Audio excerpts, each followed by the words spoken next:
Bom dia, meus amados, a graça e a paz do Senhor.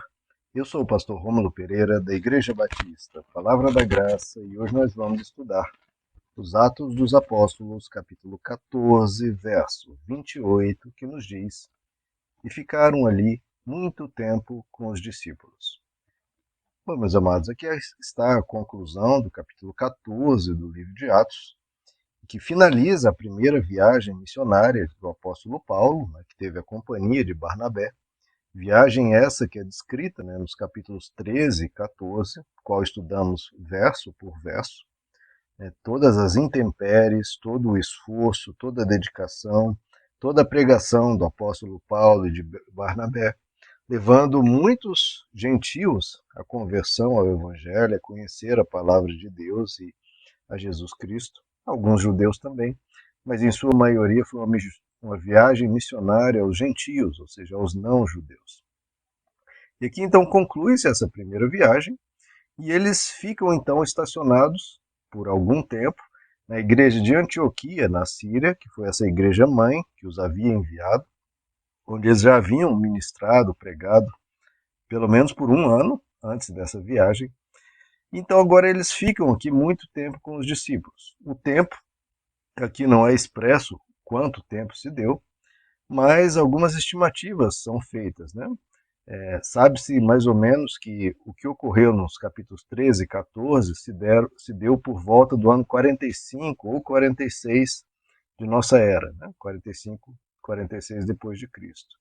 Já os eventos do próximo capítulo, capítulo 15, se dá entre o ano 51 a 53. Então há um intervalo aqui entre o final do capítulo 14 e o início do capítulo 15 de cerca de 5 a 8 anos. Se a gente colocar o menor dos tempos aqui, cerca de 5 anos se passa entre esse último verso do 14 e o primeiro verso do capítulo 15.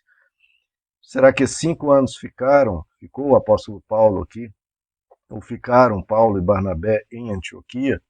Todo esse período não se sabe, porque outros trechos, né, outros episódios da vida do apóstolo Paulo, que ele diz que ele foi apedrejado, que ele foi perseguido, que ele sofreu, né, diversas outras questões na sua vida, na sua caminhada com Cristo, está descrito lá em 2 Coríntios, não temos a narrativa, então talvez tenha se passado nesse intervalo aqui de 5 a 8 anos, em que ele ou ficou aqui ou fez jornadas, né, fez algumas pequenas viagens próximo aqui a Antioquia da Síria. A questão é que ele ficou algum tempo aqui com os discípulos. Primeira coisa que nós vemos aqui, então, que diz aqui, primeiro, nem tudo que ocorreu na vida dos apóstolos foi descrito aqui nesse livro ou em outras partes da Bíblia. Muito trabalho feito pelos cristãos, queridos, é feito de forma silenciosa, sem registro, sem propaganda, né? E isso nada diminui o seu valor ou a sua importância, porque o que o apóstolo Paulo fez, por exemplo, entre 5 e 8 anos aqui, entre o capítulo 14 e o capítulo 15, nós não temos o registro, mas, obviamente, impactou vidas, impactou famílias, impactou igrejas, impactou a sociedade, impactou o mundo. Existe um ditado antigo da Igreja Ortodoxa Russa que diz que uma boa ação que você faz hoje impacta alguém talvez do outro lado do mundo daqui a 100 anos. Porque essa sua ação reverbera nas vidas ao seu redor, que reverbera em outras vidas, em outras vidas, até que chega 100 anos depois, do outro lado do mundo, em alguém. Uma influência, uma palavra que você disse, enfim, um sentimento, uma percepção, chega em uma pessoa 100 anos depois. Essa sua boa ação impacta outras vidas, talvez 100 anos depois, talvez do outro lado do mundo. Então, cada boa ação, por menor que seja, importa. Cada boa ação, por mais que ninguém esteja reparando, ninguém esteja vendo, ninguém percebeu, Deus anotou, e isso gera uma cadeia de movimentos que pode impactar o mundo lá na frente.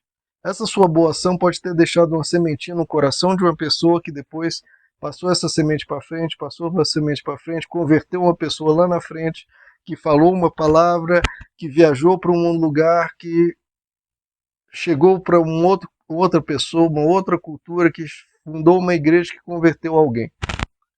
A gente nunca sabe, queridos, o que cada ação vai gerar. A questão é que cada ação gera movimentos.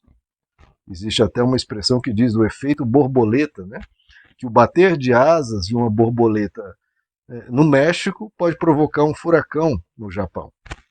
Mas como assim? Sim, porque bater de asas de uma borboleta gera uma série de eventos que lá na frente pode ser um dos fatores que era indispensável para que ocorresse esse furacão. Isso já foi percebido, não de um bater de borboletas, mas esse tipo de evento já foi percebido e já foi até mensurado. Eu não me lembro aqui, eu já citei em uma pregação, que estava previsto uma seca numa dada região, mas viram que lá no Alasca, 3.000 quilômetros de distância, teve uma mudança na maré, e com isso, aquela seca que haveria, pelo contrário, acabou gerando uma tormenta. Então, eu não lembro exatamente os detalhes, mas foi algo desse tipo. Algo percebido 4.000 quilômetros de distância mudou completamente a previsão de tempo de um outro lugar que, por fim, se concluiu que geraria uma tormenta e essa tormenta ocorreu. Então, isso é chamado de efeito borboleta. Justamente por essa imagem da borboleta batendo asas gera um furacão do outro lado do mundo. Ou seja, pequenas ações geram um efeito em cadeia que depois provoca algo até grandioso em outro local, ou pequeno que seja, mas significativo.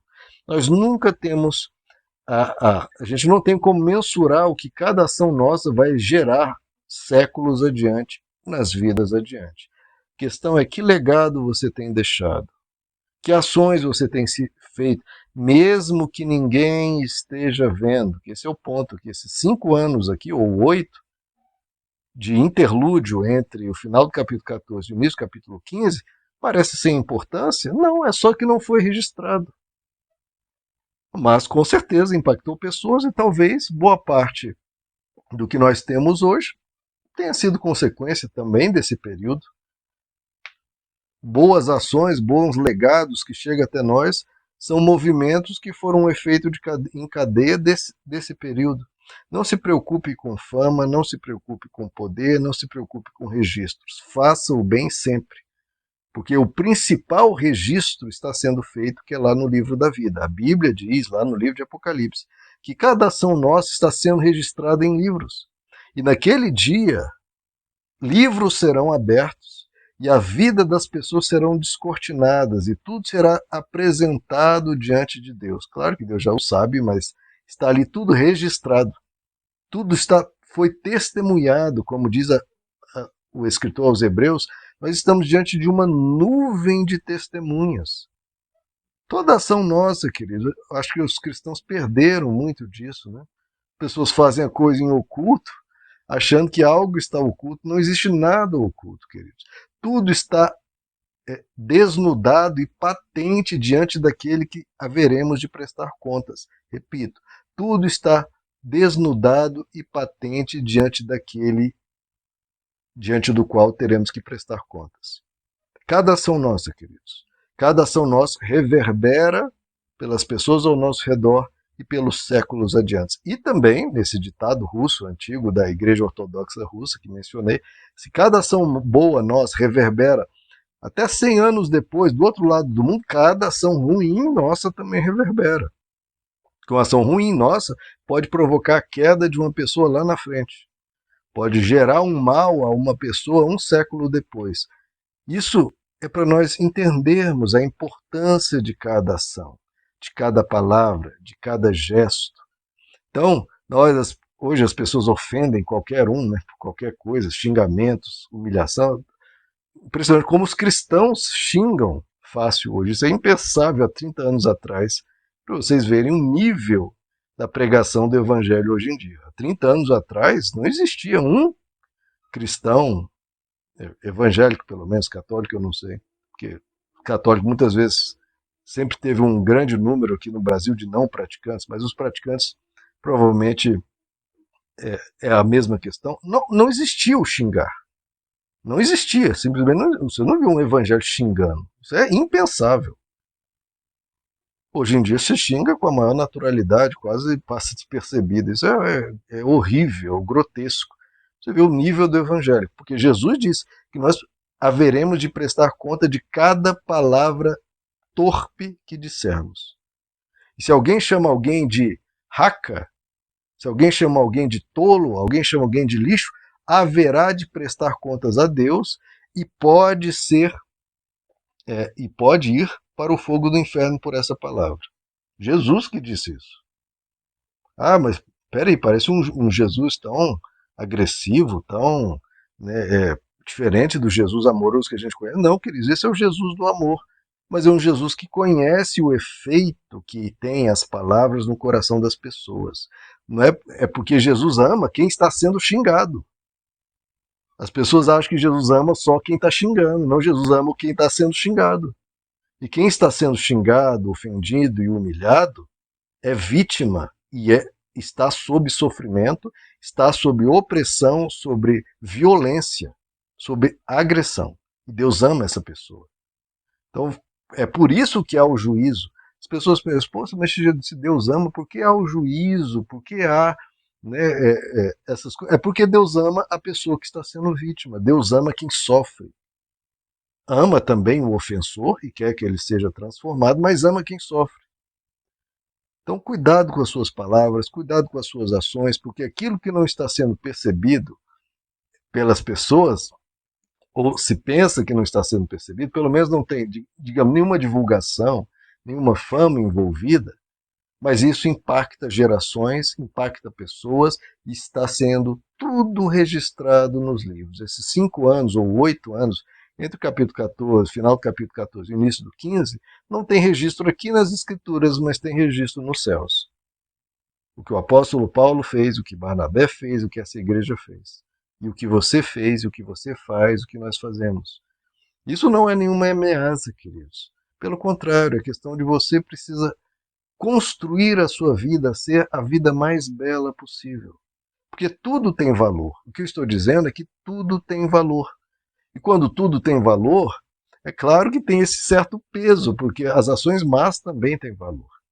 Mas para a nossa vida ter significado, a nossa vida ter sentido, para a nossa vida ter valor, o que nós falamos, fazemos, pensamos tem que ter valor, senão como é que a nossa vida vai ter valor se nada do que a gente faz tem valor? Tudo que você fala, faz, tudo tem valor, meu irmão. Tudo tem valor. Tudo, tudo. Todas as ações, sempre. Tudo tem valor. E se tudo tem valor, faça coisas boas. Porque elas têm valor, mesmo que, de novo, você acha que ninguém está percebendo, a principal pessoa do universo está percebendo, que é Deus. Jesus vê suas ações, Jesus vê o seu comportamento, as suas atitudes, as suas palavras. Então, de novo, cada palavra conta, cada gesto conta, queridos. Cada gesto conta. Então, faça o bem. E, como está nesse verso aqui, reúna com pessoas para fazer o bem juntos, para fazer o bem às pessoas. Você vai fazer o bem a quem? Se você não se reúne com ninguém, se você não tem contato com pessoas.